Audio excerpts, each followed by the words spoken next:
Untuk Pilpres diberikan mandat kepada Ketua Umum untuk menetapkan Capres, Cawapres, dan koalisi bersama Partai Golkar. Sebagai satu fenomena yang tentu bikin istana bergetar ya. Kalau Anies itu biasa-biasa saja ya, itu pastilah tidak ada pelarangan-pelarangan seperti ini. Tapi masalahnya saya pikirkan istana makin hari makin bergosip soal Anies ini ya. Analis-analis, relawan-relawan ya, pembenci-pembenci Anies bergosip kira-kira gimana caranya untuk mematahkan kaki Anies ini. Maka sebagaimana sudah pernah saya sampaikan, skenario untuk memotong Anies itu ada berbagai macam cara yang kalau diambil tentu sudah punya resiko sendiri. Elektabilitasnya nggak lolos threshold, buktinya kita nomor 4. Jadi itu bukan satu tolak ukur untuk kita. Karena Nasdem bekerja yakin dan percaya dengan kerja, kinerja dan struktur yang telah dibangun. Jadi saya kira kalau bicara itu survei boleh dibuka mulai dari tahun berapa selalu menyatakan bahwa Nasdem tidak lolos electoral threshold, ya kan? Terkait dengan sistem pemilu, seluruh daerah dan ormas meminta agar pemilu dilakukan secara proporsional terbuka.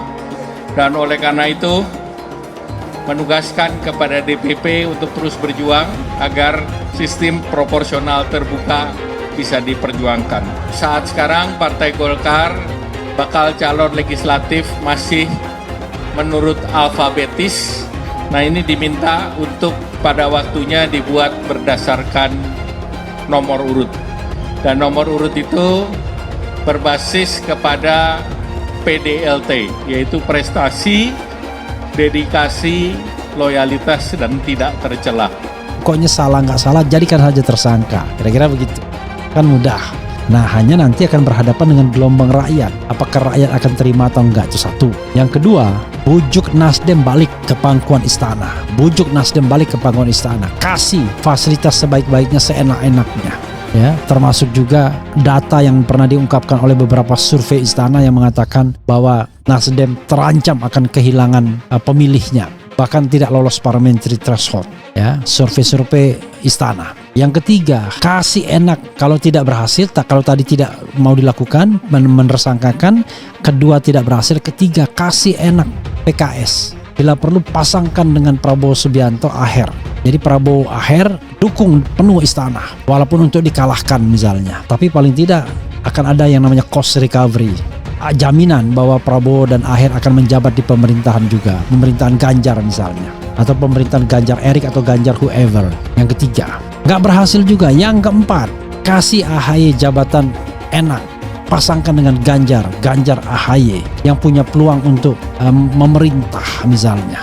Itu jauh lebih menarik barangkali bagi AHY. Wow, ya kan? Ketimbang dia di Anies tidak jelas apakah akan dijadikan wakil presiden atau tidak, misalnya begitu. Maka 4 skenario tersebut, 5 larang partai lain untuk berkoalisi dengan untuk mendukung Anies. Jadi stop P3, stop PAN, apalagi Golkar.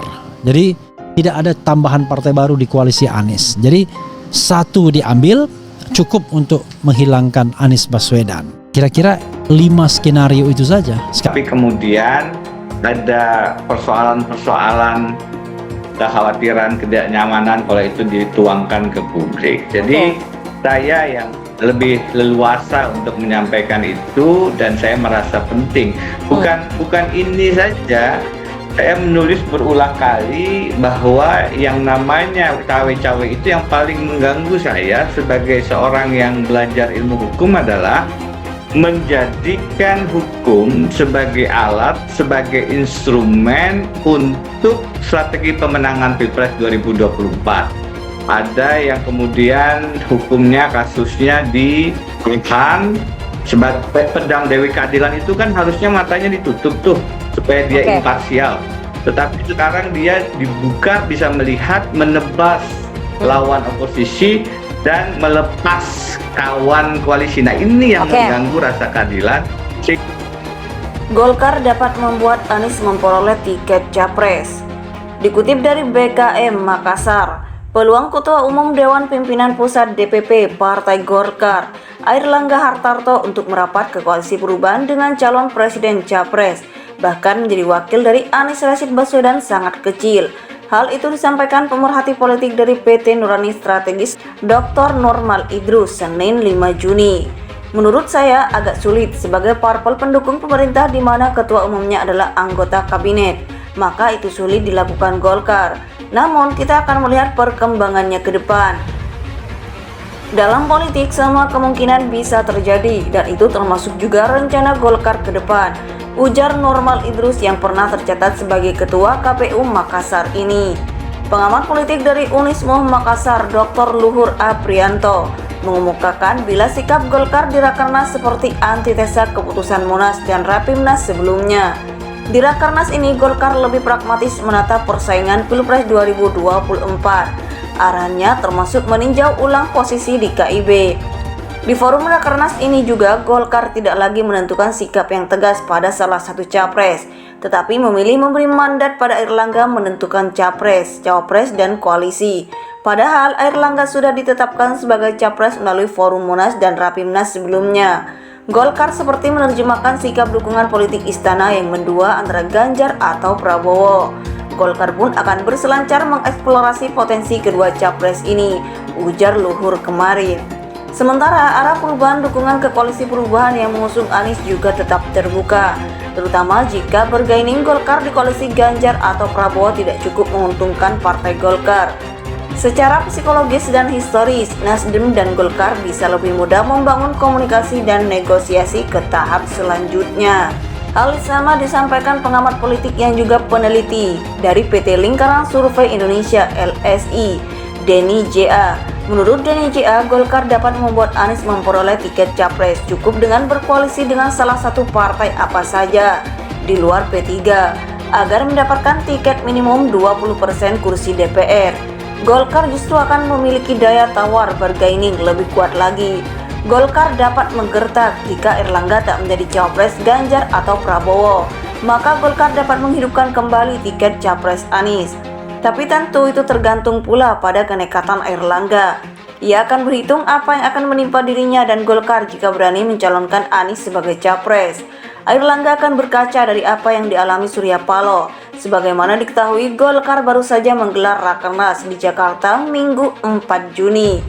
Usai Rakernas, Ketua Golkar Sulsel Taufan Pawet TP menegaskan bila pihaknya tetap solid mendorong dan ingin memberikan dukungan kepada Airlangga sebagai capres. Saya secara pribadi dan Partai Golkar Sulsel terus berkomitmen memberikan dukungan kepada Ketua Umum Airlangga Hartarto untuk kita usung dan bekerja memenangkan beliau terpilih menjadi Presiden Indonesia pada pemilu 2024 mendatang, tegas TP. Wali Kota Parepare 2 periode ini turut melaporkan proses konsolidasi organisasi serta pemenangan telah berjalan dengan baik dan solid, sehingga kepala daerah berlatar belakang profesional hukum ini meyakini Partai Golkar akan menjadi pemenang pada pemilu 2024 di Sulsel. Badan Saksi Nasional BSN Partai Golkar se-Sulsel yang telah berbentuk turut menyiapkan 10 orang saksi per TPS dan 2 orang saksi dalam TPS. Hal ini dilakukan demi menjaga suara dan kemenangan Partai Golkar, kata TP. Rakernas memutuskan dengan memberi mandat penuh kepada Airlangga untuk menentukan siapa capres, cawapres, dan koalisi yang akan Golkar pilih pada Pilpres nanti.